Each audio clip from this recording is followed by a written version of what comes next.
On est satisfait des scores qu'on réalise dans les Vosges. On est sur des résultats à peu près similaires à ce qu'on avait pu faire la dernière fois. On peut noter qu'avec une participation en hausse, on est également, on récupère 4000 voix de plus, ce qui est très important. Donc voilà, ça montre bien notre ancrage territorial et en tout cas la stabilité de notre électorat.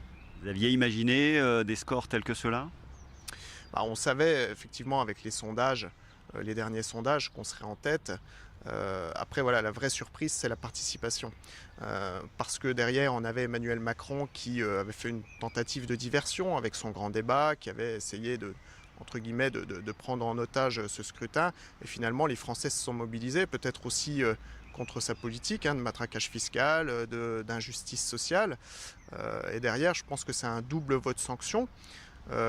Et à la fois contre la politique européenne et à la fois contre sa déclinaison nationale par Emmanuel Macron. Alors on a entendu votre chef de parti hier ne prononcer aucun mot sur l'Union européenne. C'était quand même un scrutin européen. Qu'est-ce que vous comptez faire de ces votes-là et de ces élus que vous allez envoyer à Strasbourg? Bah, écoutez, on va faire un grand groupe avec nos alliés européens. Ce qu'on veut, c'est pouvoir faire bouger les choses de l'intérieur. On va pouvoir parce qu'on va devenir une grande force à l'échelle européenne. Et derrière, voilà, on peut après s'entendre sur des projets concrets.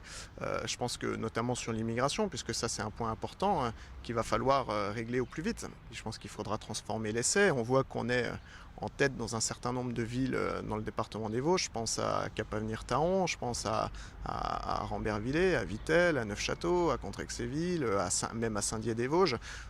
On fait des scores importants dans toutes ces communes où on arrive en tête, et puis même à Épinal où on fait 20%. Donc c'est, je pense, de bon augure pour les prochaines municipales. Est-ce que vous aurez des candidats partout?